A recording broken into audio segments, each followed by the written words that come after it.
Bienvenidos y bienvenidas, amigos, amigas, cinefinos, cinefilas, a un nuevo directo de mi cine clásico. Sabéis que nosotros ahora, cuando se acerca el calorcillo, nuestras ganas de hacer directo van en retroceso, si queréis llamar así. Y bueno, ahora estamos haciendo básicamente directos cada jueves, ¿vale? De Fantaterror o, como hoy, de cine clásico. Y evidentemente, cuando hablamos de cine clásico, tenemos dos colaboradores con nosotros siempre. Desde el norte fresquito de Galicia, que tú pensarías, una gallega, debe estar, vamos, tiene que dormir con manta aún, pues no.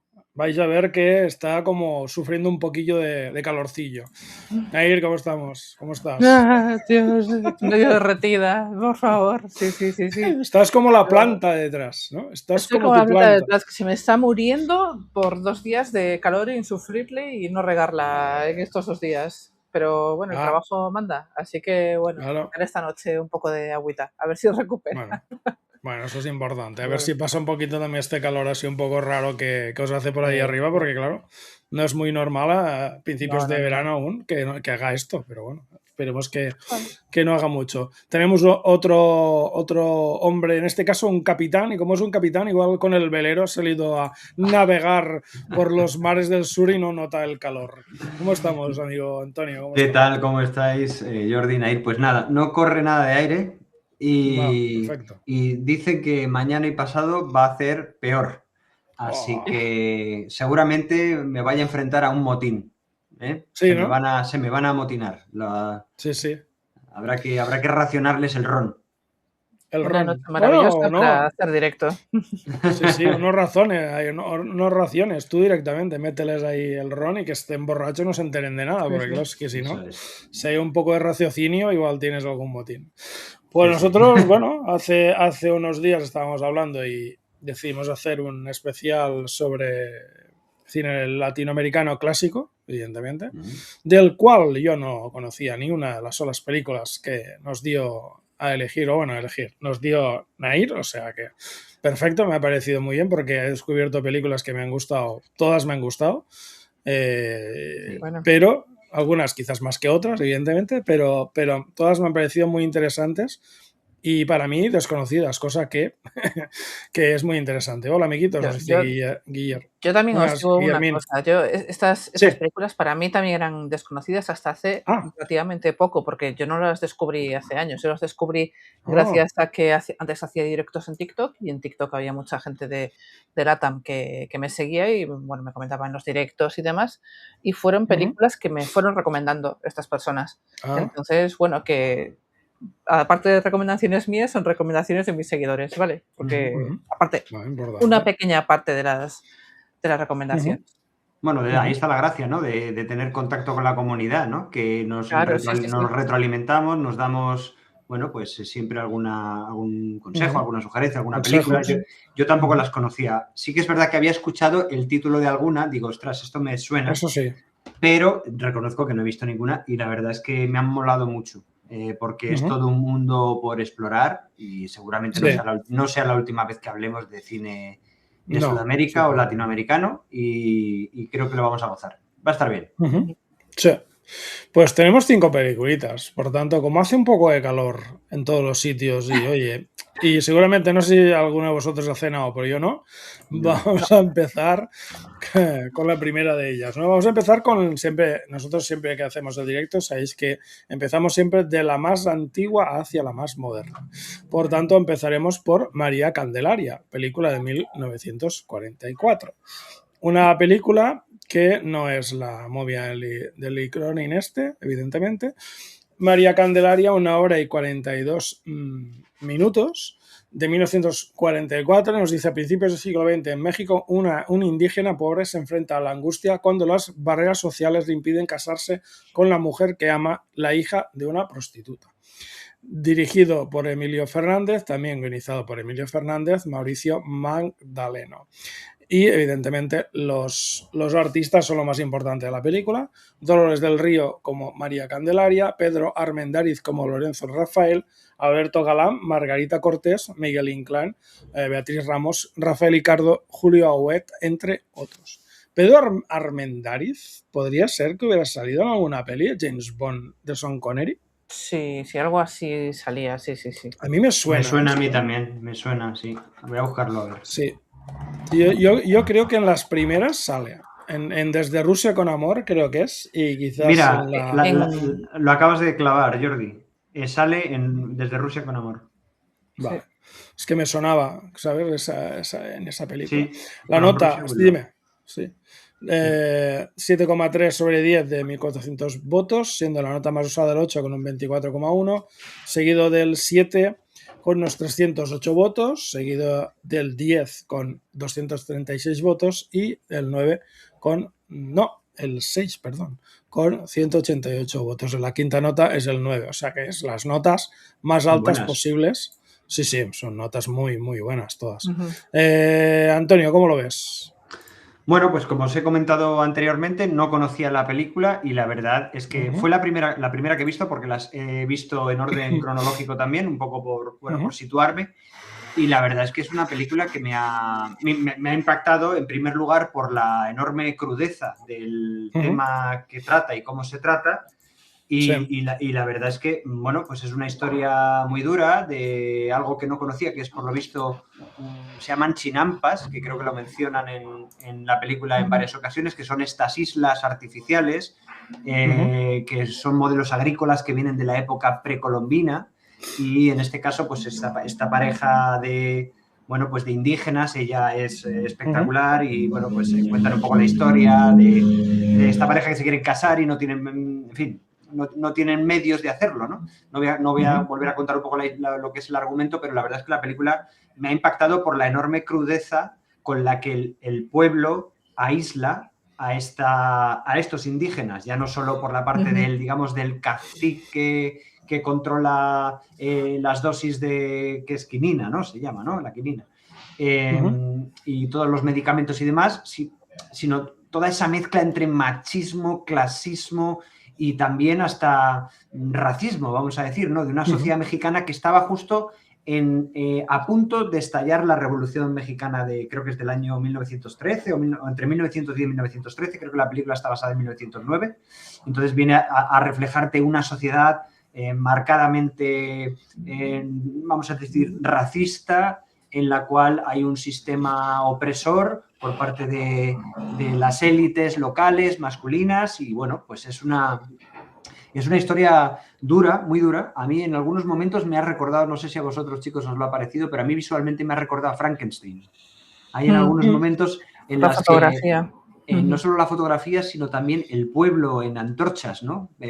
Persiguiendo al desconocido, ¿no? Y en este caso a la pobre María Candelaria, a lo diferente, claro, ¿no? Claro, y una cosa que quiero comentar que también es muy propio, parece ser, o por lo menos de las películas que vamos a tratar aquí, fundamentalmente de las dos mexicanas y creo recordar también de las argentinas que vamos a tratar, es la presencia del clero secular, digamos, ¿no? La presencia, en este caso, para bien, a favor, protector de las comunidades indígenas, ¿no? Que no creo que hubiera un mensaje detrás de ello, pero es verdad que si uno conoce un poco la labor primigenia del clero con las sociedades indígenas, pues qué duda cabe que fueron muy positivas y muy protectoras, ¿no? Luego las cosas se fueron distorsionando y no siempre fue igual, pero sí que es verdad que en este caso podemos ver cómo la figura de ese sacerdote es el único último bastión que tiene tanto ella como su marido, digamos, bueno, marido o futuro marido, de protegerse de las hordas de la gente que se mueve por la ignorancia, incluso por las tensiones sexuales, o porque es rechazado y demás. Entonces, creo que es una película muy interesante. En estas películas no voy a profundizar mucho en el contexto histórico porque no quiero meter la gamba, pero porque no desconozco mucho de esa realidad y tampoco quiero que me riñan, pero sí que es verdad que bueno, es una película que está justo en el vértice de lo que será la muerte de un mundo, ¿no? Que es justo la Revolución Mexicana. Entiendo que esto es el final del Porfiriato, que creo que no me equivoco, que es digamos, un régimen que ya estaba muy caduco, muy pasado, y iban a estallar las tensiones sociales claramente, y este es como el punto de partida, ¿no?, de esas tensiones sociales. Y la verdad es que a mí me ha gustado mucho, me ha gustado mucho. Nair, ¿cómo lo ves? Bueno, pues yo voy a ser sincera en este caso con las películas mexicanas de esta época, me cuesta un poquito al principio. Vale, el acento me pide unos minutos de adaptación siempre que veo cine mexicano, no solo con estas películas de los años 40, ¿no? Pero sobre todo cuando los personajes pues hablan en registros más populares, ¿no?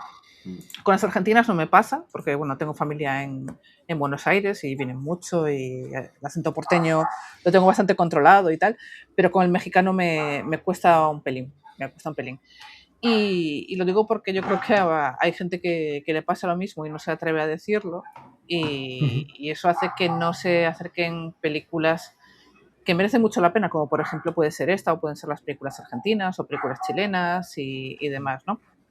Dicho esto, a mí, María Candelaria, yo creo que es una película que merece cada minuto de adaptación a la película. Y si quieres, la puedes ver otra vez, ¿vale? Y lo primero que te golpea, más allá de esa crudeza que comentaba Antonio, es la fotografía. La fotografía es de Gabriel Figueroa, que es uno de los grandes directores de fotografía de cine español, que bueno, aquí está en su mejor momento. Es el director de fotografía de películas, bueno, de la etapa mexicana de Buñuel, ¿no? Que, por ejemplo, creo, El Ángel Exterminador y Los Olvidados, de él. También es el director de fotografía de Macario, que bueno, Macario es otra película mexicana que estuve a punto de recomendárosla, pero bueno, como ya había metido esta, pues no quería meter otra. No es igual, pero bueno, es un poco fantasiosa y tal, pero yo la recomiendo también. Y bueno, y aquí los planos de, bueno, las chinampas y la niebla sobre el agua y también Dolores del Río navegando entre las flores y todo esto de los canales y tal, a mí me parecen unos planos súper preciosos, ¿no? Es una época donde la fotografía pues te construye un mundo. Lo veremos en otra película que vamos a ver más adelante, que no es mexicana, sino que es argentina, que también me encanta la fotografía, pero bueno, ya lo comentaremos. Aquí la fotografía, me gusta mucho cómo iluminan lo que son los rostros de los personajes. Y hay que tener en cuenta también que esta película es de 1944, ¿vale? 44, la industria cinematográfica habitualmente pues representaba los personajes indígenas como decorado también, y en esta película los indígenas no son solo decorados, sino que son los personajes reales con su personalidad y demás. A mí lo que más me gusta de la película también es que, como dice Antonio, pues no intenta suavizar nada, ¿no? El pueblo no es un pueblo pintoresco como a lo mejor en Hollywood te pueden plantear un pueblo mexicano, sino que es un pueblo, pues que es un pueblo cruel, ¿no? La pobreza. Acaba de pasar una moto de gran cilindrada. Era un cohete. Sí. Sí.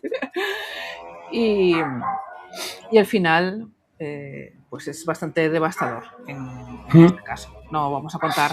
Que no vamos a hacerlo, claro. Evidentemente. Pero bueno, ir preparados porque es bastante devastador, por decirlo sí. suave. De hecho hay una foto que ha pasado y ha pasado final, lo he pasado más rápido que he podido, porque no que vamos a hacer un spoiler. Sí, es lo que decís vosotros, ¿no? La fotografía también está muy bien lograda. Según el ChatGPT, fue la primera película latinoamericana en obtener un premio importante en el Festival de Cannes. Ganó el Gran Premio Internacional del festival en el año 1946, cuando el festival celebró su primera edición tras la Segunda Guerra Mundial. Sí, compartido con 11 películas, no solo ganó esta. Fue el premio. Se ha repartido, ¿no? Fueron 12 películas que ganaron el galardón. Sí. Imagínate. Debe ser el año que ganó más películas, claro, el galardón. Claro. Sí, porque vamos, yo creo que no ha sido así nunca más, seguramente fue ese año, básicamente. Pero sí, es una peli muy interesante con un final bastante crudo, no con un final, con toda la película es bastante cruda, es una peli muy difícil de ver a veces cuando te reflexionas un poco sobre la crueldad de la gente, ¿no? la gente por ignorancia, de la gente por sus supersticiones, por lo que sea, ¿no? Porque hay momentos en que hacen como eso, que van con los animalitos a que les Sí. les hagan la bendición y tal, y todos están con que ella no esté, porque si está ella les pasará algo a los animales o morirán o no sé qué. Y dices, claro, esas supersticiones, ¿no? Y esas cosas que la ignorancia y seguramente, en cierta manera, a nivel de ser analfabetos, seguramente también, claro, poca cultura, eso también te lleva a ese tipo de situaciones. Y ella a mí me encanta ella lo hace muy bien. Bueno, el marido también, pero ella sobre todo, creo que hace un papel muy, muy, muy bueno. Bueno, ella yo creo que es el centro, y también hay que tener en cuenta que es una mujer que había sido ya estrella de Hollywood, ¿vale? Durante los años 20 y los años 30. Había sido pareja de Orson Welles también. Pero bueno, Hollywood obviamente pues la fue arrinconando porque era mexicana. Entonces era demasiado exótica. Hay que recordar también lo que se le hizo a Rita Hayworth también. Entonces, dentro de la película, por lo que estuve leyendo también, Dolores del Río venía de una familia aristocrática, entonces se le critica bastante que en realidad no tiene rasgos indígenas mexicanos, ¿no? O no tantos rasgos indígenas. Pero bueno, por encima de todo esto, o sea, Dolores del Río está espectacular. Y se nota que tiene porte, es decir, es una actriz. Tiene una presencia impresionante, ¿eh? Tiene un rostro y una manera muy poética de narrar y de actuar, y la verdad es que impactan mucho esos planos de ella, ¿no? Es una historia realmente triste, porque a pesar de que visualmente es muy poética y que te sumerge en un mundo único, ¿no? Y irrepetible, como es ese sistema agrario que hemos comentado, es una mujer que ha nacido condenada, porque es que además ella ya estaba condenada antes de nacer, porque era hija de una mujer que había tenido una vida disoluta y un poco tal, y ya el pueblo ya la había condenado simplemente por haber nacido y entonces es una historia durísima en ese aspecto, que si la analizas fríamente, además especialmente en comunidades pequeñas, que esto también pasa en España, pasa en muchos sitios, que todo el mundo se conoce, los dimes y diretes. En una ciudad te puedes diluir mucho más, pero en un pueblo pequeño que todo el mundo te conoce y que encima estás aislado y en las familias, ¿no? Se conocen las familias desde hace generaciones, ¿no? Exactamente. Y hay una cosa que es una constante, que se empieza a repetir cada vez que asomo un poco la cabeza con el mundo mexicano, especialmente del siglo XX a principios y demás. Tuve la suerte de ir hace no relativamente demasiado tiempo a una exposición de fotografía, lo acabo de mirar, no me voy a tirar el pisto, pero de una mujer mexicana que se llama Graciela Iturbide, ¿de acuerdo? Que tiene unas fotografías en blanco y negro, también con un contexto social muy humilde, en el que hay mucha presencia de animales. Y me he dado cuenta de que en esta película hay mucha no crueldad contra los animales, sino que es un mundo rural en el que lo animal está muy presente. Y lo he asociado directamente cuando me he acordado de esa exposición que vi en la Casa de México, aquí en Madrid, hace tiempo. No recordaba el nombre de la fotógrafa, pero lo acabo de mirar, Graciela Iturbide. Os la recomiendo, que le echéis un vistazo a su obra, porque tiene unas fotografías que os van a llevar directamente a esta película. Sobre todo esa presencia descarnada, que creo que tiene mucho que ver con la esencia del ser mexicano, especialmente de ese México rural del siglo XX, o por lo menos de la primera mitad del siglo XX, que es tan áspero, tan duro. O sea, no hace prisioneros, ni con los animales ni con las personas, y es muy, muy, muy, muy duro. Entonces me ha llamado la atención por lo descarnado, ¿no? de toda la historia. Sí, pues la verdad es que es lo que estamos comentando, ¿no? La verdad es una peli pues que sí que es verdad que es dura de ver, sí, si no la has visto nunca más, porque quizás cuando ya la has visto una vez ya sabes todo, ¿no? Pero cuando no la has visto nunca, ves un poco cómo anda. Sí que es verdad que creo que lo comentó Nair también, el tema de que ya vas viendo hacia dónde va todo. O sea, y ya ves que la cosa, ¿sabes? No, o sea, digamos que no va a acabar demasiado bien. O sea, sabes por dónde va, o sea, te van dejando pistillas, sí, es decir, no hay, o sea, no vamos a contar el final porque sería spoiler, no. Digamos que todo va sobre su curso, por eso tampoco hablamos de lo que es el argumento muy desarrollado, porque si alguien no la conoce, No, como puede ser claro, en casos de España, que ese tipo de películas yo creo que no llegaron básicamente no. por ese tipo de cosas, ¿no? Bueno, que costaban en aquel tiempo el tema de los acentos, o sea, que cualquiera lo puede ver ahora mismo, ¿sabes? Es una película que está muy bien hecha y que totalmente recomendada para cualquier persona que se quiera acercar al cine clásico de LATAM. Pues vamos con la siguiente película, que aparte pues también cambia el género y es bastante diferente, ¿no? Es, en este caso, una película que se llama Si muero antes de despertar. Es una película que dura 1 hora y 13 minutos, también muy interesante el tema de que las duraciones no son duraciones muy largas, sino que de ese tiempo también ya se iba mirando mucho el tiempo, cosa que es muy interesante, del año 1952. Y aquí nos dice la sinopsis, recordad, es IMDb. La amiga bromista de Lucio Santana revela el comportamiento sospechoso de un hombre con piruletas. Cuando es asesinada, Lucio debe, imagínate, Lucio debe decidir entre mantener su promesa o informar a su padre detective sobre el posible asesino. O sea, ya por eso he dicho antes de empezar a leer que es de IMDb. Es una cosa muy interesante. A veces también ayuda IMDb con esta sinopsis porque así no sabes de qué coño va la peli. O sea, que ya está muy bien, porque si piensas que es A y de golpe ves que es B, dices, coño. Pero también pues te puede echar para atrás, o sea... Sí, claro, evidentemente. Yo creo que para eso mejor no decir nada, ¿no? Sí, claro. Para eso no poner nada, ¿no? Básicamente, pero bueno.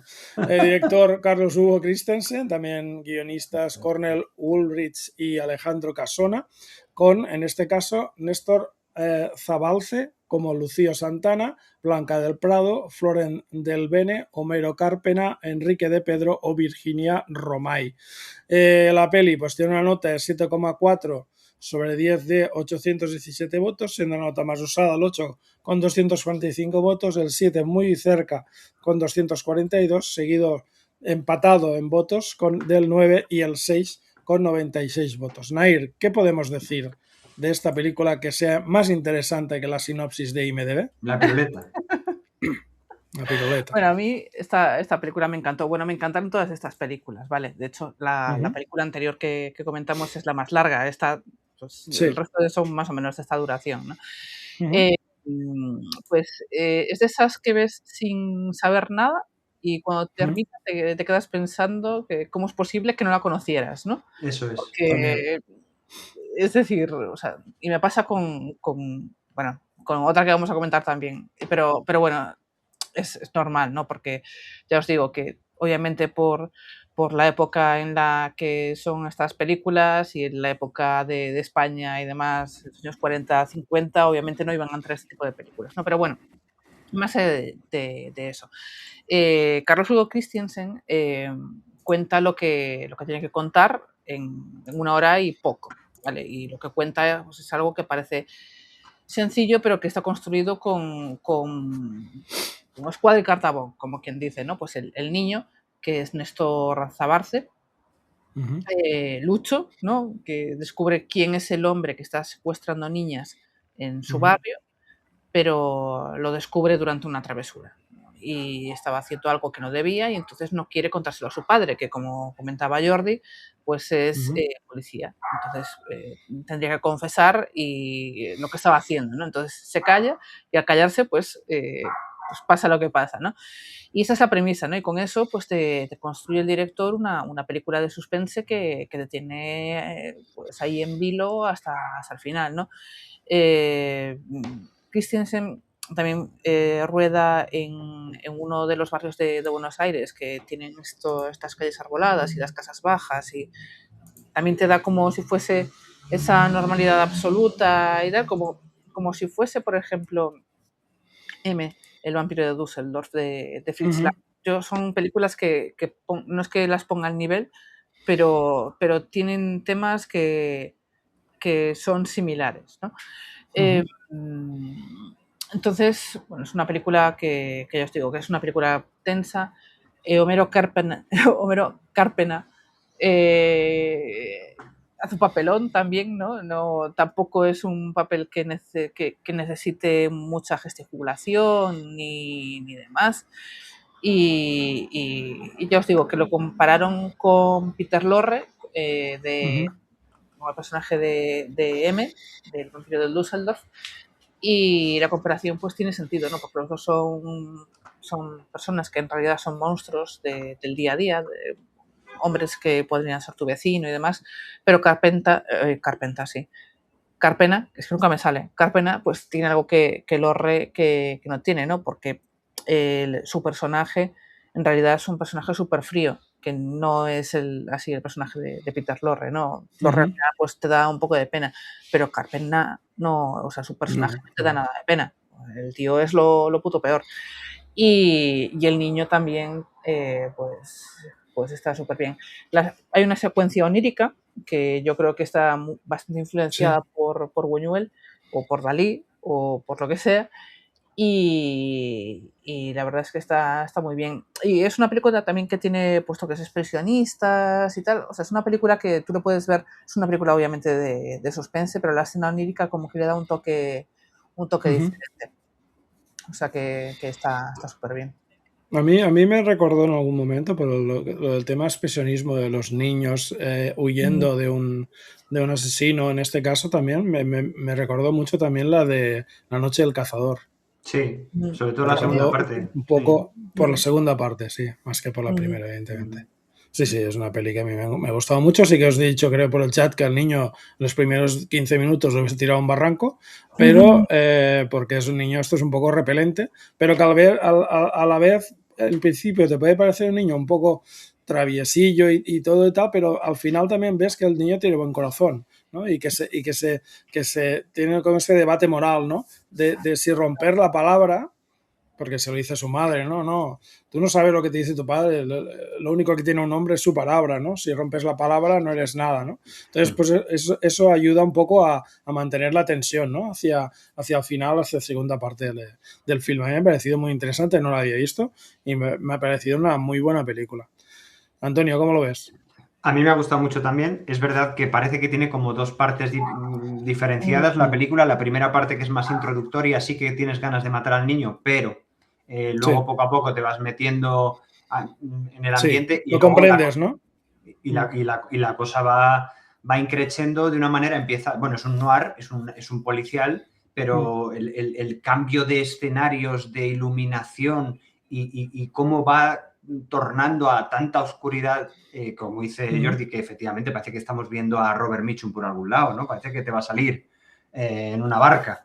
Es un noir brutal, o sea, en lo que acaba, ¿no? Es casi terror. Entonces, a mí ese cambio me ha fascinado porque realmente la película te va llevando de la mano y tú vas cada vez empatizando más con el niño y te das cuenta de que la primera promesa que él cumple, es, digamos, desde su perspectiva de niño, vamos a decirlo así. Luego hay unas elipsis muy buenas en la película porque está muy bien rodada y utilizan muy bien esos recursos narrativos, como es, por ejemplo, lo de pintar o lo de escribir con pluma en sus libros nuevos el curso en el que va pasando, ¿no? Tercer curso, cuarto curso, no sé cómo lo llaman, quinto curso, quinto grado. Y entonces te vas dando cuenta de que el niño va entrando en una dinámica más prepuber y menos infantil, y eso también te hace entender que el niño ya empieza a tener una perspectiva de la vida diferente. El padre, ¿no? Este hombre que era segundo de inspector, ¿no? Que a punto de dejarlo, ¿no? En la policía porque parece que no le valoran lo suficiente. Cuando cuenta que él la vocación la llevaba en la sangre, ¿no? Porque su padre también había sido inspector de policía, ¿no? Pues parece ser que el niño ha encontrado su vocación también porque la lleva en la sangre. Porque hay una cosa maravillosa en la película y es la sorprendente empatía que tiene el espectador en el momento que el niño deja de ser niño y pasa a ese mundo tan horrible de los adultos, la peor versión de los adultos, y es cuando empieza a hacer los trucos que si dejar los botones mientras está siguiendo las pistas de las tizas de la niña. O sea, como él, a pesar de lo que le diga la gente, los adultos, el mundo adulto, él está determinado a resolver la cuestión, ¿no? Y también un poco tiene como como esa cita con su propio pasado, porque él siente que pudo hacer algo más en la primera versión y creyendo que estaba haciendo lo que tenía que hacer porque se lo dijo su padre, y luego resulta que ahora lo que tenía que haber hecho era actuar, ¿no? Entonces, en la segunda opción, digamos que no especula y va por ello, y además de una manera muy inteligente. Hay unos planos buenísimos de cómo el niño trata de salir de la habitación que está encerrado, cómo empuja la llave para que caiga en un periódico. Está estupendo. Y la verdad es que la película me gusta mucho, y hay cosas que me llaman la atención, y es, por ejemplo, el acento argentino de los años 50. No sé si el acento argentino en general, pero el acento, no sé si esto está ambientado en Buenos Aires, entiendo que sí, cerca. Sí, es de Buenos Aires, sí. Y es un acento porteño de los años 50 muy diferente al que te puedas encontrar hoy en día. Y es curioso. Es verdad que a lo mejor está más dramatizado y no es tan puro como realmente se habla en la calle, pero a mí no me ha dejado... vamos, me ha sorprendido bastante. Entonces, la película me ha gustado mucho por diversas razones, y estoy de acuerdo con lo que dice Nair, y es que creo que es una película que se tiene que ver. Esta es un must, que dicen los anglos, ¿no? Esta creo que hay que verla, porque esta es realmente una película que es el típico cuento que se le cuenta a los niños para que viene el coco, pues hecho realidad. Me lleva un poco también a la película del Cebo, de Ladislao Batlla, que también la hemos visto, ¿verdad? Que también tiene un poco que ver con este juego de adultos perversos que tratan de abusar de niños, pero es un cuento del sacamantecas, del coco, me da igual la versión que sea, ¿no? Muy interesante. Bueno, esta película, si os interesa, el director creo que fue a Nueva York o a Los Ángeles, no sé, a comprar los derechos de 3 cuentos del autor, que es Cornell Bullrich, que publicaba con un seudónimo que era William Irish, y los compró por casi nada. Entonces volvió a Buenos Aires, le encargó la adaptación a Alejandro Casona, que era un dramaturgo asturiano que se había exiliado a Argentina después de la Guerra Civil, obviamente, y al final querían hacer los 3 cuentos estos del autor en una película, pero como el primer cuento pues les quedó bastante largo, pues lo dejaron en esta peli, y los otros 2 cuentos están juntos en otra película que se estrenó poco después, y por poco después, no sé si fue 1 mes, 2 meses o 3 meses, o sea, nada, que se llama No abras nunca esa puerta. Por si os interesa, o sea, no es una continuación como tal, pero bueno, pues tiene esto mismo. Pues son títulos guapísimos, ¿eh? Podrían ser títulos de película de terror de ahora, ¿eh? Sí. Está los títulos bastante interesantes. Sí. Está muy bien. Pues bueno, de si nos morimos o no nos morimos, pues nos vamos a algo un poco amargo. Nos vamos a algo un poco amargo, a ver cómo de amargo es la sinopsis de IMDb también. Los tallos amargos, 1 hora y media de película, en este caso, del año 1956, y nos dice: un reportero fracasado se une a un inmigrante de Hungría para iniciar un periodismo falso en una escuela por correspondencia. Madre mía. Dirección de Fernando Ayala. Guionista Sergio No hay más. O sea, no hay más. Vale. Es la base. O sea, esto es 1 hora y media. Es el proyecto de un inmigrante de Hungría que básicamente se une a un reportero fracasado. O sea, básicamente esto es toda la película.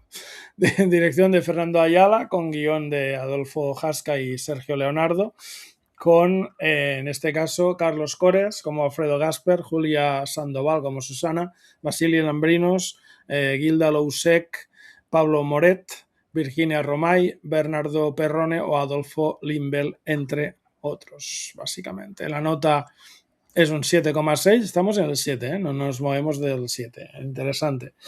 7,6 de 1.100 votos, siendo la nota más usada el 8 con unos 356 votos, seguido del 7 con unos 290, seguidos del 9 con 146 y seguidos del 10 con 102. La quinta nota sería el 6. ¿Qué te parece, Antonio, creo ahora, o Nair? No sé, cualquier dale. que quiera. Nair, dale, Nair. A ver, de las Vamos a 5, ver. esta es mi película favorita, ¿vale? Es tu película. ¿Esta? Sí. O sea, Pensé que iba a ser otra. me encanta todo, o sea, las 5 me gustan, las 5 me gustan, pero esta me encanta ya por la película, por lo que hay detrás, por la historia, bueno, por muchas cosas, ¿no? Y bueno, el tema de la fotografía también. Voy a ser un poco pesada, ¿no? No lo digo como un cumplido genérico, ¿vale? Porque qué bonito ese plan y tal. Lo digo porque también me hizo parar la película varias veces, rebobinar, ir para atrás. Sí, te hemos entendido. Y volver a ver ese plano otra vez para ver cómo lo habían hecho y demás. Hay bastantes planos que son así que me encantan. Y luego estuve buscando información y es que el director de fotografía, Ricardo Younis, que era chileno, había trabajado y estudiado con Greg Toland, ¿vale? Greg Toland, que es el que fotografió Ciudadano Kane, ¿no? El que inventó la profundidad de campo, como la conocemos, ¿no? Y bueno, o sea, aprendí de ahí y obviamente en esta película está plasmado, ¿no? Y que colaboró con William Wyler muchas veces. También. Y bueno, es una película de los años 50 que yo creo que casi nadie ha visto. O sea, yo no tenía ni idea de esto, no sabía quién era Fernanda Ayala, sé que es bastante famoso en Argentina, de hecho también es cantante, si no recuerdo mal. Y bueno, aquí en esta película también se trabaja mucho con las sombras, la luz se expone justo, aquí lo veis, ¿no?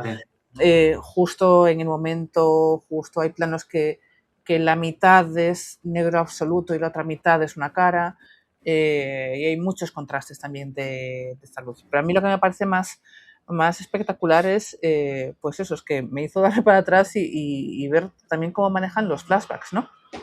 En cualquier otra película de los 50, un flashback es un fundido a negro, una imagen borrosa, y la voz en off te dice, todo empezó un día que... O sea, sí. Este tipo de flashbacks, ¿no? Sí, y entonces aquí pues no tienes eso, tienes otra cosita. Es que básicamente, bueno, pues le quitan la luz pues, de debajo de los pies y el narrador que se queda iluminado, pero todo lo que le rodea pues se convierte en oscuridad. O sea, está fenomenal la parte de los hashtags. La historia también me encanta porque es casi como El crimen perfecto, ¿no? Es cine negro de manual. Y a ver, yo creo que es mi película favorita de las 5 porque es una conjunción de todo lo que me gusta del cine, o todo lo que me importa del cine, ¿no? Una fotografía genial, la banda sonora también que también es espectacular, la historia sobre la mediocridad humana, ¿no? Contada sin juzgar a nadie, son mediocres todos, ¿no? Y una historia de supervivencia, en realidad, ¿no? Que es la propia película que parece sacada de una novela. Un negativo que se pudría en una casa a las afueras de Buenos Aires y luego la rescató. Esto vais a flipar. Rescató esta película de un desván el mismo hombre que rescató el metraje completo de Metrópolis. Joder, pues a ese señor habrá que hacerle una estatua, ¿no? O sea, sí, bueno, hay mucha historia sobre esto. De hecho, hay una... ¿Se conoce la vida y obra de este señor, de este buen señor? Sí, de hecho estuvo colaborando con la UCLA Film Foundation o algo así, o más, o sea, estuvo trabajando colaboró con Hollywood, ¿no? Y bueno, es un tío que se dedicaba a restaurar este tipo de cosas y, ostras, es que le debemos la versión completa de Metrópolis y le debemos esta película también, ¿no? Entonces, bueno, es que ya os digo que me gusta toda esta película, o sea, no le puedo poner ningún pero. Y encima es que cuando acabas la película sabes por qué se llaman Los tallos amargos y no voy a hacer spoilers. Sí. Sí, ahora que hablaban a ir de la versión larga de Metrópolis, me he acordado de la de Giorgio. La de Moroder. Sí, no, a Giorgio Moroder no le vamos a hacer una estatua. No. Estuve viendo en Filming y tienes las dos versiones, la de Moroder y la otra. Y la buena. O sea, solo tienes que cambiar, una te pone versión original y otra te pone versión con subtítulos, que es lo mismo, pero una es la larga y otra es la corta. Sí, pero ahí Moroder se había ido a comprar el pan, creo, entonces ya no sé. Pero bueno, no nos desviemos, Antonio, ¿cómo lo ves tú? La película me ha gustado mucho, lo que pasa que me he pasado media película, si no o por no decir toda, no sé, como enfadado con el protagonista, ¿no? Porque, no sé, es como le vas viendo que se va metiendo en un berenjenal que además está más guiado por sus propias prejuicios o percepciones o incluso ataques de vanidad y de ego que por otra cosa, ¿no? O sea, se está dejando llevar por algo que no ha podido, digamos, certificar y se deja llevar. Pero también lo curioso de esta película, y esto también hace que los personajes sean más bien ambivalentes o que no haya que ponerles directamente el cartel debajo de protagonista y antagonista en el sentido de villano y bueno, sino que estamos hablando de que nuestra empatía se va directamente con el otro personaje. Voy a tratar de no hacer ningún spoiler, pero hay que entender que estas dos personas se habían asociado para engañar a miles y miles de personas. O sea, era una estafa total, como las que se puedan ver en cualquier, ahora mismo o tal. Y además ellos lo hacen a conciencia.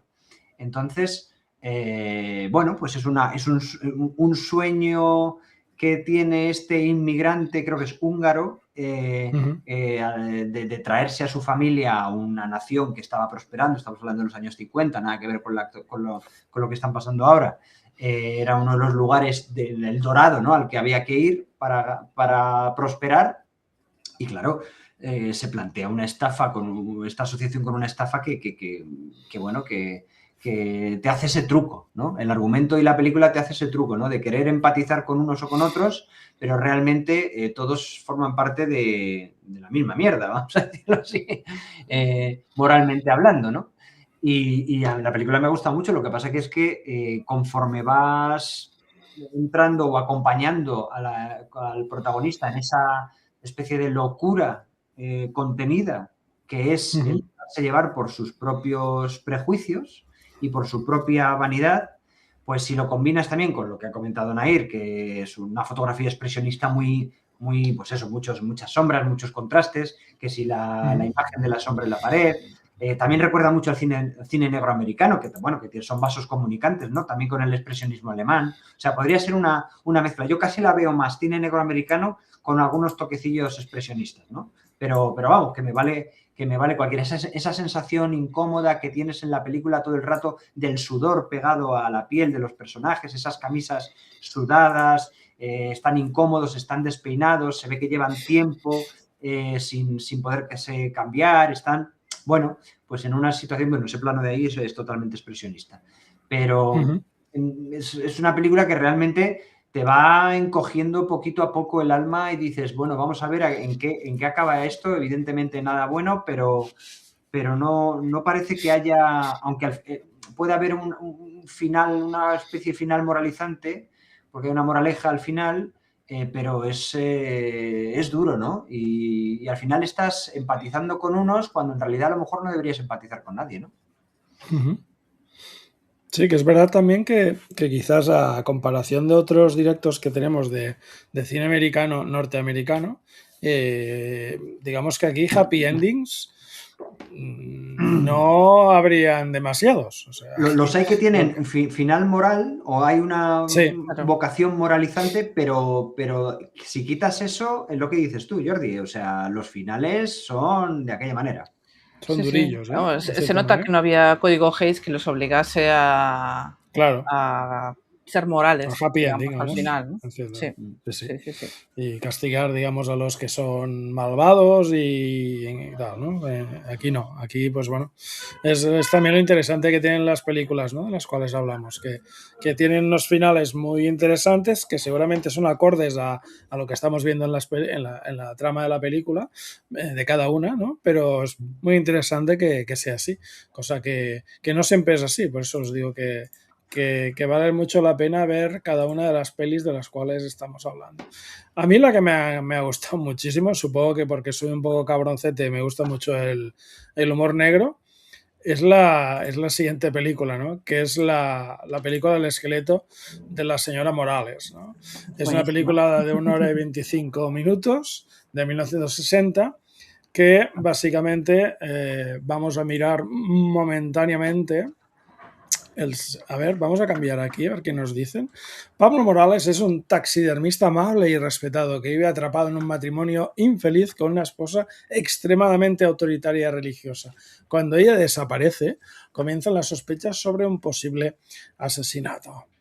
Es una película que está dirigida por Rogelio A. González, con guión de Luis Alcoriza y Artur Machen, con Arturo de Córdoba como el doctor Pablo Morales, que me ha encantado este actor, me ha encantado en este papel. Arturo de Córdoba, Amparo Ribelles, evidentemente. Elda Peralta, Guillermo Orea, Rosenda Monteros, Luis Aragón, Mercedes Pascual o Antonio Bravo. Es una peli que tiene una nota media de 7,7, no sé si no será la más alta, creo, de las que hemos visto hasta ahora, de 2.600 votos, con un 8 destacadísimo como nota, con 864 votos, seguido del 7 con 564, seguido del 9 con 459 y seguido del 10 con 388 votos. Antonio, ¿cómo lo ves? ¿Cómo ves tú el humor negrísimo que tiene esta película? Pues me ha gustado mucho esta película porque tiene un humor negro al que yo creo que los españoles también nos podemos sentir de alguna manera identificados y eso me une de alguna manera con esta película. Es muy divertida, la verdad. Yo me lo he pasado muy bien. Tiene momentos realmente cómicos y está muy bien llevada la parte del humor negro con la parte, vamos, con la parte negra con la parte del humor, ¿no? Y sobre todo lo que se ve claramente además, creo que hay una conversación que tienen ambos, como su mujer es profundamente católica y bueno, totalmente devota y es la primera en la parroquia, digamos, tienen ahí una conversación en la que dice, mira, es que nos quisimos en algún momento, pero ya hace mucho tiempo que no. Pero claro, como en su convicción es, no, lo que hay que hacer es seguir juntos, es te odio pero te quiero, pues vamos a seguir así. Entonces, este hombre al final busca, digamos, estrategias compensatorias, entonces se bebe más de la cuenta, está en un rollo escapista en el que trata de sin salir, tratar de no pensar demasiado la situación que tiene, ¿no?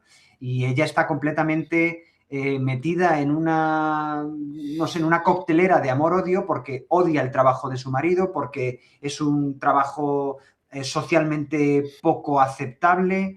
Ella a la vez está completamente enganchada y atada no solo a su malformación física, sino también a las personas con las que se rodea. Hemos comentado anteriormente en otra película el papel, en este caso beatífico, de la iglesia o del sacerdote. En este caso no. En este caso estamos viendo a un sacerdote que no puedes nada más que odiarle, ¿no? Porque está haciendo todo lo posible para que esa mujer siga metida en esa dinámica de beatería insoportable, absurda, de creencias de velo negro y que no van a ninguna parte. Y el marido, pues es muy gracioso porque es un personaje muy, muy poliédrico en el que ves cómo, bueno, pues a veces tiene esos excesos de fiesta y de alcohol y otras veces sale por otro lado. Hombre, al ser taxidermista a mí me ha recordado obviamente a Norma, a Psicosis, Anthony Perkins. Sí, a mí también.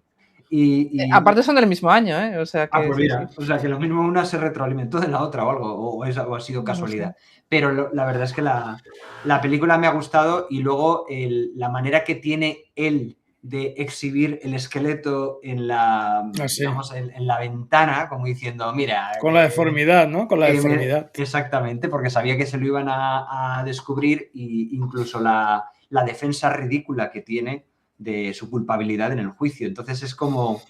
es muy gracioso porque es una persona completamente encajada en un mundo y con una persona que ya no quiere y del que no puede salir y que, como he dicho antes, trata de buscar estrategias compensatorias y está nada más que a sus bichos y a sus historias y yo creo lo más trágico es la figura del sacerdote, esas dos plañideras que van siempre con él. Que hay una escena muy graciosa en la que está tocando la puerta y el timbre y ellas se van poniendo a la izquierda y a la derecha en función se va poniendo el sacerdote y luego el personaje siniestro de ella, ¿no? Que a raíz de esa malformación y de ese tipo de vida se ha juntado en una secta en la que, bueno, de ahí no quiere salir. A ver. Bueno, a mí, o sea, tiene muchos detalles esta peli, pero hay un personaje secundario que me encanta, que es una de las vecinas beatas que se va corriendo al baño cada vez que se pone nerviosa, ¿no? Por supuestamente por una operación de vejiga que hace poco, ¿no? Y es un detalle, ¿sabes? Pequeño, es absurdo, ¿no? Pero que dice mucho sobre el tipo de humor que maneja la película, que es, o sea, es como un poco grotesca, es muy, o sea, es una comedia negra muy negra, ¿no? Y yo creo que parte del bueno, éxito, no sé si tuvo mucho éxito o poco, ¿no? Pero de hecho yo esta película la vi, creo que una semana antes de recomendarosla a vosotros, o sea, tampoco me dio tiempo a investigar mucho sobre ella, ¿no? Pero me gusta mucho que hayan puesto un personaje como, o sea, un actor como Arturo de Córdoba, como el personaje del taxidermista, porque Arturo de Córdoba, bueno, pues era uno de los grandes galanes del cine mexicano, bueno, y latinoamericano en general, porque creo que hizo películas argentinas, mexicanas y demás, y de hecho había trabajado en Hollywood también, en películas con Ingrid Bergman, y ojo, el tío se nota que es un seductor ahí, un galán, ¿no? Es un tío súper elegante, ¿no? Y yo creo que eso hace que la peli también funcione, porque te lo crees, es decir, es el Arturo de Córdoba, pues es como si fuese el tío con el que simpatizas, ¿no? Y lo ves sufrir 20 años de tormento doméstico y parte de ti piensa, ay, pobriño, ¿no? Lo entiendo. Entonces, como que te hace cómplice, ¿no? Entonces te pone al lado del asesino, como bien traído decías tú, Antonio, de Norman Bates, no solo por el taxidermista, sino que o sea, te vas poniendo del lado del asesino muchas veces, ¿no? Y después cuando lo ves hablar con bueno, eso que tiene ahí, con ternura y tal. Y este fotograma con la criada, que es muy divertido. Es buenísimo. Que es como, hostia, parece que se la va a pegar y luego no, luego quiere que le haga un filete. Sí, es el humor negro muy interesante que tiene la peli, ¿eh? Está muy bien. Claro, y yo creo que también parte de eso, de esa agudeza, obviamente es parte de Luis Alcoriza, que era el guionista de referencia de Luis Buñuel también, que también se nota aquí, igual que en las películas de Buñuel, ese tono anticlerical, ¿no? O sea, Bueno, aquí está muy claro. O sea, que clarísimo, ¿no? O sea, igual que en Viridiana y tal, pero, o sea, se nota que los guiones de Alcoriza pues tienen este rollito, ¿no? Y lo que sí sé es que es una adaptación de un cuento o de una novela o algo así, que una novela, un escocés o un galés, una cosa así, y entonces lo adaptó. De hecho, tú lo ves y parece que es una película mexicana de guión original mexicano, porque tiene pues, muchas cosas que son mexicanas, ¿no? Son propias de la cultura.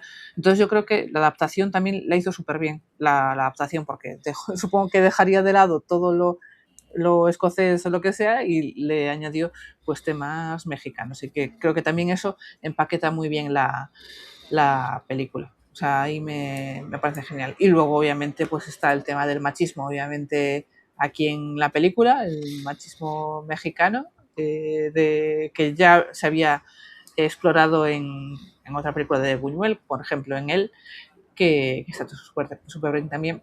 Pero o sea, a mí me encanta este humor negro que tiene la película. Es decir, el resultado es una comedia en realidad, pero que es una crítica social disfrazada de pues esa comedia macabra, como quien dice. Me acabo de dar cuenta, no había caído, que otra vez una película mexicana en la que hay presencia de animales, en este caso también, disecados, también, pero vuelve a haber mucha presencia en cámara y muchos planos, en este caso, de los animales disecados del taxidermista. Pero me acabo de dar cuenta, pero es verdad. O sea, ahí hay como una constante que empieza a aparecer en todas las cosas que veo de México, todo tiene que ver con eso. O de alguna manera. Sí. Está muy bien la peli, me ha gustado. También, en cierta manera, hoy en día es evidente que se calificaría la relación del matrimonio como tóxico, ¿no? Porque ves a la mujer, ¿no? Que ese momento que él dice, pues me voy, ¿no? Como si, pues me voy de aquí. Y ella, no, por favor, gritando, ¿no? No me pegues. O tal, como si estuviera pegando y dice, pues sí, yo no te he pegado nunca, ¿sabes? Y de hecho, al principio de la película, tú parece que le das la razón a ella, ¿no? Porque tal como habla ella, piensas, hostia, vaya marido que tiene, ¿no? O vaya personaje. Y claro, cuando vas avanzando en la película, claro, claro, pero ves al revés, o sea, vas variando hacia él, ¿no? Y dices, ostras, ¿no? Pobrecito, pero es como, es claro, lo es que como está la aguantando vuelta, aquí. es como la vuelta al calcetín, ¿no? Realmente lo que dices tú, Jordi, te están presentando una realidad que aparentemente ya te está posicionando moralmente porque dices, vale, es un hombre borracho Sí, que pobre maltrata a mujer, la mujer. que venir a socorrerla y de repente le das la vuelta al calcetín y lo que te das cuenta es que hay una crítica social brutal a ese Total. mundo dominado por la iglesia y en fin, y lo que hemos comentado, ¿no? Entonces, es curioso, ¿no? Cómo se le da la vuelta, ¿no? Y yo creo que el hecho de que sea humor negro también hace más comprensible esa vuelta al calcetín. Está muy guay, la verdad. Sí, sí. No tiene que ser fácil tratar esto, ¿eh? Por mucha adaptación que sea, tiene que ser complicado no hacer el ridículo en una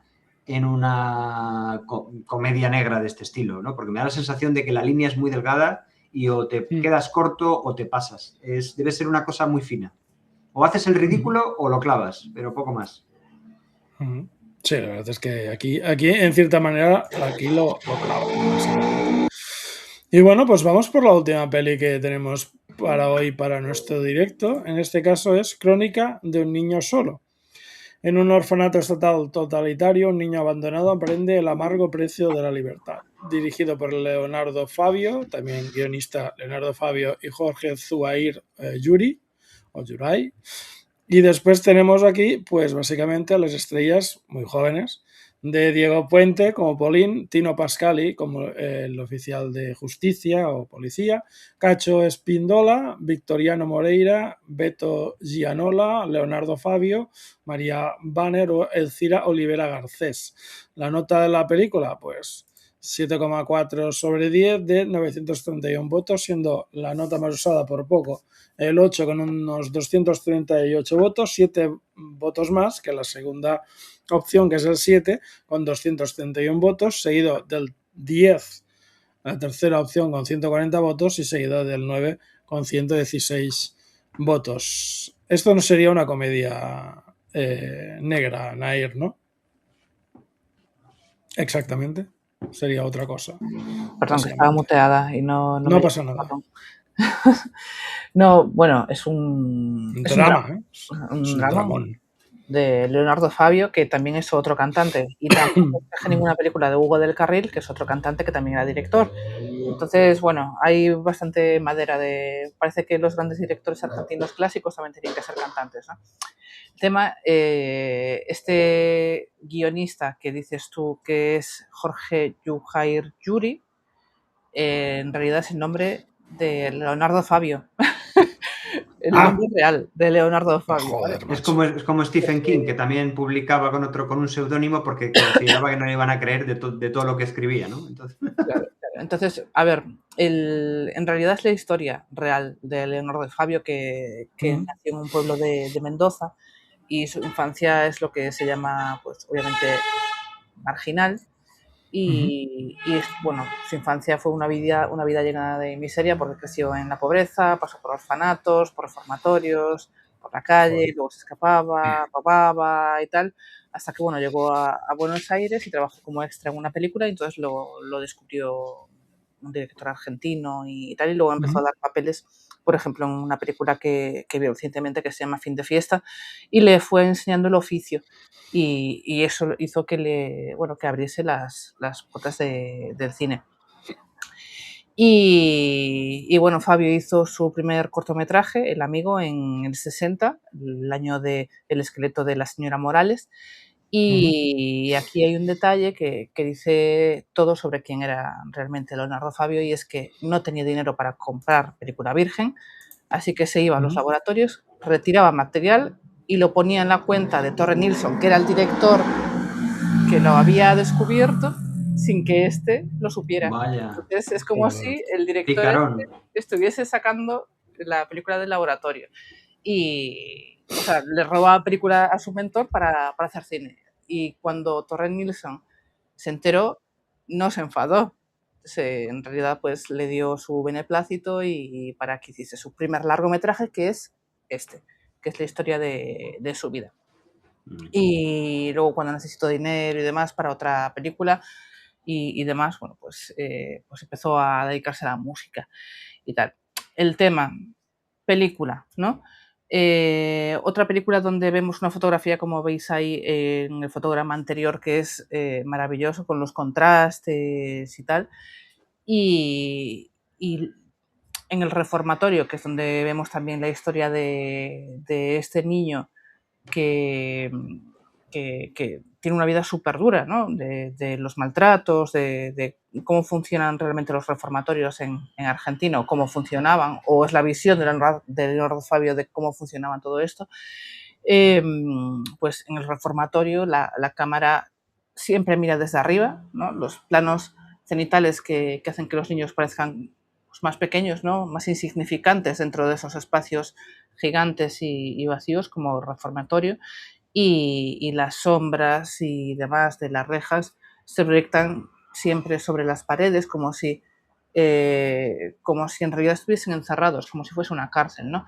Y la luz en los interiores es muy escasa y sin embargo, como vemos ahí, en los exteriores es muy blanca, hay mucha claridad y por eso también es otro de los aspectos destacados de la fotografía de esta película es eso. Los actores que vemos aquí no son actores profesionales, ¿vale? Y yo creo que eso se nota.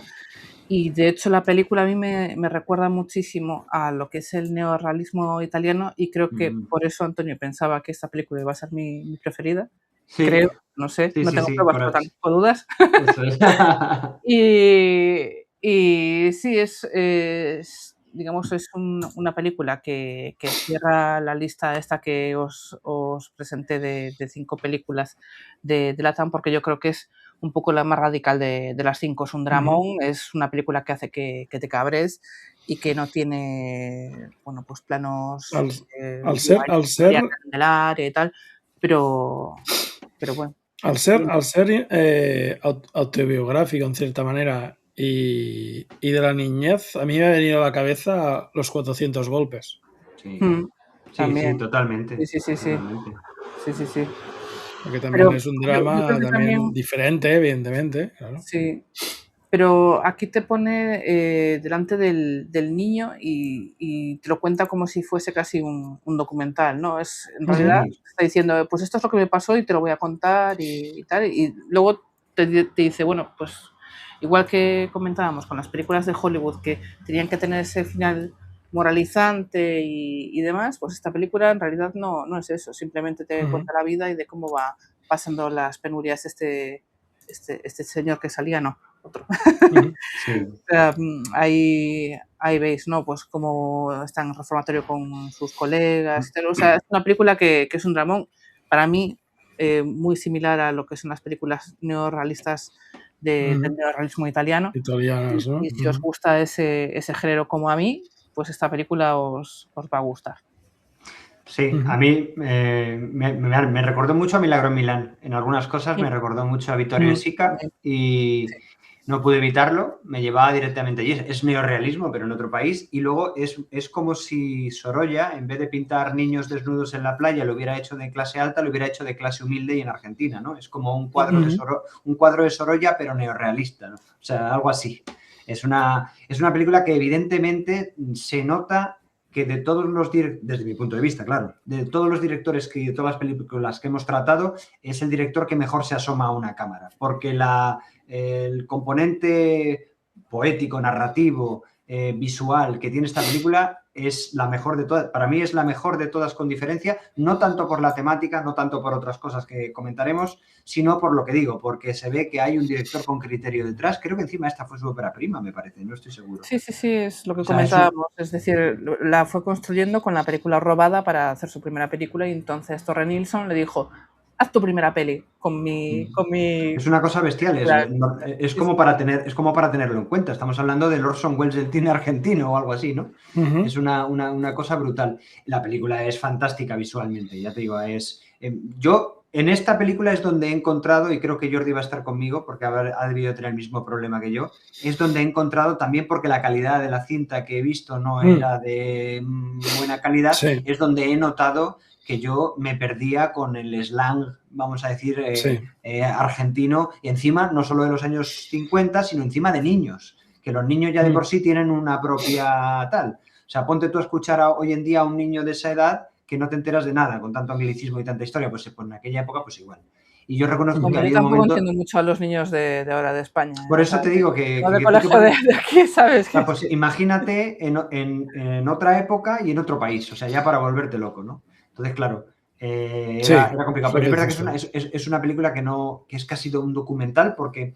Aunque todos los documentales tienen una visión, todos los documentales ponen la cámara en un sitio enfrente a otro, se discrimina un plano frente a otro, todos los documentales están dando una opinión, la opinión del director. No hay un documental químicamente puro que no esté dando una opinión, eso no existe.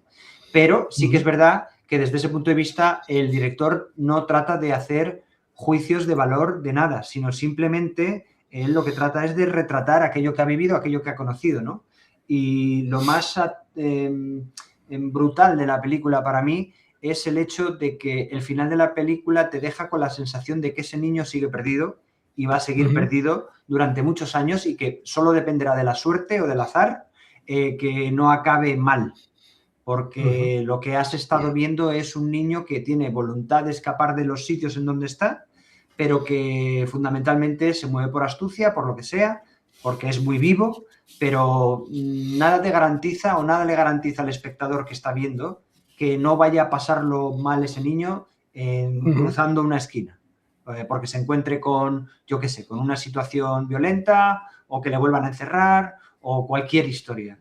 Entonces es muy descorazonador ver que la película solo es el comienzo de una infancia que tiene muy pocos visos de ser recuperada. Y yo creo que es lo que se trata de expresar la película y es lo que más me ha emocionado de la película, ¿no? Y aparte de su planteamiento visual y poético, que creo que es el más fuerte con diferencia, insisto que el director sabe lo que hace, ausencia completa de banda sonora, te mete directamente en el chapoteo de los niños, te mete en esa especie de manglar así... en fin, chapoteas con los niños también, estás embarrado con ellos, ¿no? En el aspecto de que estás viviendo esa sensación de no pensar más allá de lo que estoy haciendo en este momento, pero claro, no deja de ser, pues eso, una historia descorazonadora, ¿no? De tantos y tantos niños, en este caso en Argentina, pero también lo podríamos llevar perfectamente a España, porque en los años 50 en España estábamos parecidos en ese aspecto. Pero también en otros países. Yo creo que es una historia que podríamos ver, por ejemplo, en Irlanda, en Luna y demás, o en la América Profunda, o en el México también colonial. Es decir, es una historia que la ves, te identificas porque la puedes poner en cualquier otro país. En Italia, con la teoría de la posguerra, claro. En la República de Weimar. Es decir, la podemos ver en cualquier situación. Está fenomenal. Y los actores también lo hacen genial. Es decir, para ser actores no profesionales... Sí. O sea, y hay una máxima que siempre se tiene en cuenta, que es nunca ruedes con niños ni con animales. Porque, claro, son impredecibles y es más complicado. Hoy en día hay unas regulaciones, hay unos papeles que firmar, hay un papeleo, porque tú no puedes coger al niño y decir, venga, vamos a hacer esta escena, no sé qué tal y cual, sin el consentimiento paterno, sin un montón de cosas que firmar. No sé cómo sería en aquella época en Argentina, pero teniendo en cuenta que no eran actores profesionales, sino que eran niños, bueno, pues de la calle. Y eso se nota a su favor, ¿eh? En este caso, la película... el casting, digamos, rema a favor de la película, ¿no? De la historia, el hecho de que no sean profesionales. Pero no creo que fuera fácil tener a un grupo de chavales en esas edades y tratar de controlarles y de hacerles directrices, ¿no? No tenía que ser fácil ese rodaje, yo creo. O a lo mejor sí, no lo sé, pero a priori no parece el destino más fácil para un director. Rodar con niños, directamente. ¿Lo de los niños y los animales será una frase de Hitchcock? ¿O me suena? No lo sé, pero se dice mucho en el mundillo. Me suena como si fuese de Hitchcock. Algo así. Me suena también. Bueno, también, más que escuchaba Hitchcock cuando lo entrevistaban. Pues, una cosa que también me me hizo pensar también un poco en el tiempo en que se rodó la peli, ahora, qué pasaría ahora. El tema de las escenas, o aquella escena del baño, de los niños desnudos. Claro, en ese tiempo, el tema de mostrar desnudez en el cine, ¿cómo debía ser, no? Si debía ser, bueno, una cosa natural que se entendía bien, o debía crear polémica, ¿no? Quizás también, o no sé, ¿sabes? Según cómo fuera en ese tiempo la educación o la sociedad en ese tiempo, ¿no? Quizás. Sí. Pues no sé exactamente qué repercusión tuvo ni qué recepción tuvo la película, pero vamos, probablemente lo hayan visto de la manera que lo has dicho tú, con naturalidad, entiendo que Con sí. naturalidad. Yo creo que sí. Entiendo yo. Sí. Sí. Pues la peli pues es eso, ¿no? También es lo que decía Antonio antes, ¿no? Que es un poco descorazonador, ¿no? Ver cómo es eso, ¿no? Que cuando acabas la película tampoco sabes muy bien qué va a pasar con ese niño en el sentido del futuro o del presente continuo, ¿no? A ver qué le va a pasar, qué va a pasar más, ¿no? Porque también es que le pasa de todo por el chico también. Entonces, claro, y el final también es un poco con el guardia cuando lo detiene y todo eso. Ostras, es un poco es muy triste, ¿no? Es descorazonador por eso, ¿no? Te dejas un poco. Bueno, a mí no pasa nada, hombre. Es un final. No. Es decir, son estos finales que en realidad, aunque cuentes no el final, acaban, lo importante de la película es toda no la acaban. historia. Es toda la historia, da igual que te cuenten el final. Exactamente. Muchas veces lo comentamos en nosotros tres que hacemos contenido, y a veces contamos el final de la película, y si lo contamos es porque sabemos que en realidad lo importante no es ese final que no estamos contando, es sino que el te ayuda a detalle explicar el final, resto pero de... no. Exacto, pero no es que No es te lo más haga un importante spoiler de la peli. ni Está que claro. te destripe ni que te destroce la historia, sino que, bueno, es una parte más. Sí. Nos dice Ana, estupendo directo, solo conocía la primera película. Buenas noches. Pues buenas noches, Ana. Buenas noches. Ya va bien. Así has conocido unas cuantas, incluso la última ya sabes al final, pero espero que incluso la veas, porque yo creo que no es lo más importante cómo acaba. Yo creo que el viaje del personaje del niño es lo importante, ¿no? Y ver lo que le pasa. No hemos dicho Dime. tampoco que todas estas películas, como yo todas las que me recomiendan de Latinoamérica, están disponibles gratis en YouTube, ¿vale? Sí. Entonces, bueno, cualquiera se puede acercar a verlas con un ordenador y internet, digamos. Y que salvo la primera, la mayoría duran 1h10, 1h15, que yo es un formato que reivindico, es decir, sí. Estamos demasiado acostumbrados a las 2 horas y a las 2 no sé cuántas, y yo creo que 2:15, se puede hacer perfectamente como se ha hecho toda la vida, 1h15, 1h20 y perfecto. Y no sé si os acordáis de una última escena que me llamó la atención, y es que el protagonista, el chico, justo antes de encontrarse con el caballo, o ya con el caballo, no me acuerdo, antes de cruzar la calle, hace una mirada descaradísima a cámara. Hay una ruptura descarada de la cuarta pared.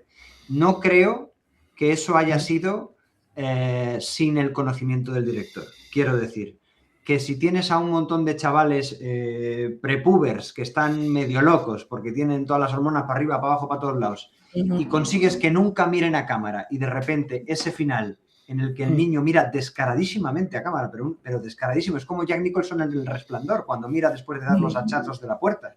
Entonces es como, vale, te lo concedo. No sé si tiene algún mensaje, no lo sé, pero es como a lo mejor es su firma, la firma final le está diciendo al espectador, este soy yo, este es mi vida, no lo sé. Pero si podéis verlo, es justo al final, en la escena del caballo o por ahí, en el que el chico mira directísimamente a cámara. Es una ruptura de la cuarta pared, de categoría. Y me llamó la atención, no sé qué mensaje tiene, pero está claro que el director lo consintió y a lo mejor se lo dijo al chico, le dijo, oye, mira a cámara. O a lo mejor el chico miró a cámara y dijo, bueno, pues lo dejamos así, no lo sé, pero me llamó la atención. Sí, es posible que sea lo que también has dicho tú, ¿no? Que sabiendo que es su historia, que fuera como un final así, ¿no? Diciendo, pues miro a cámara porque quiero que sepáis que es mi historia, ¿no? Que es mi historia real. Podría ser también, ¿eh? Sí. Pues bueno, penúltimo directo de la temporada antes de pillar unas vacaciones merecidísimas para que no nos pase como en la planta de Nair. ¿Qué quiere decir? Básicamente que estemos Voy a tranquilos durante recuperarla, no 2 os meses. preocupéis. No os preocupéis. Recupérala y pásanos una foto recuperada. Sí, Lleva, Solo lleva con que le años pongas contigo agua, yo y creo se que ya recupera. está, bueno, en fin. Sí. Queremos verla recuperada. Nair, ¿qué? ¿El último directo dentro de 15 días? ¿Has pensado algo? Yo os iba a decir, bueno, temas tenemos pendientes, varios, pero a lo mejor, ya que vamos a inaugurar la temporada de verano, pues películas que tengan esa temática. A lo mejor Películas fresquitas. como Exacto. frescas, fresh. No. Fresh. Por ejemplo, de repente el último verano, que supongo que habréis visto, o el largo y cálido verano, o Un verano con Mónica también. Vale. De Bergman, o La piscina de Direy, que no, con Alain Delon, que no sé si o A pleno sol también estaría, o Buenos días tristeza también de Otto Preminger, que también está Vale, súper pero bien. tiene que ser temática veraniega, puede ser en cualquier sitio, porque podría ser Locuras de verano de Claro. David Lean. También, sí, por ejemplo. O sea, esa, o si no, también he pensado en películas como los One Hit Wonders, ¿no? Películas que fueron, o sea, que el director solo tiene una película y la película mola mucho, ¿no? Como por ejemplo, Eso está guay. Herb Sí. Harvey con Carnival of Souls, el Carnaval de Almas, ¿no? O, por ejemplo, la única película que dirigió Marlon Brando, El rostro impenetrable. O no sé, los asesinos de la luna de miel también, o sea, hay algunos. La noche del cazador, aunque ya hemos hablado de ella. Yes, también. Lo que pasa es que esa, claro, ya hablamos de ella en su día, pero bueno. Habrá más también. Sí, estaría bien, estaría bien el tema de los one hits estos de películas. Sí. Y si no, siempre tenemos ahí, pues, Westerns crepusculares parte 2 o Jugar Hawks parte 2, que también tenemos que hacer. Sí. Bueno, le podemos, damos una vueltita, sí. Damos una vuelta y lo vamos pensando. Pues bueno, como siempre, un placer tener a Nair Millos con nosotros y a nuestro amigo Capitán Trotter Antonio en TikTok. Podéis seguirles en YouTube, podéis seguirles en TikTok, podéis seguirles en todos sitios. A mí también podéis seguir si queréis, pero no por la calle, si puede ser. Eso. Eso te iba a decir, o sea. Sí, ¿no? Especifica que luego... Claro, es que si no la cosa está un poco jodida. Y nosotros volveremos pues el lunes. El lunes haremos un directo creo que es el lunes, haremos un directo con Gonzalo Navas hablando de la pelista que está de moda ahora, la de Backdoors, que también la he visto. Y la semana que viene volvemos con Fantaterror, otra vez con nuestro amigo Luis Oraga el jueves. Y hasta entonces, pues descansad, cenad, como vamos a hacer, no sé si los tres, pero yo sí. Yo voy a cenar ahora y descansamos un poquito. Pues nada, amigos, gracias por estar aquí, como siempre decimos, y nos vemos próximamente. Chao. Hasta luego. Chao. Gracias, chao. Chao.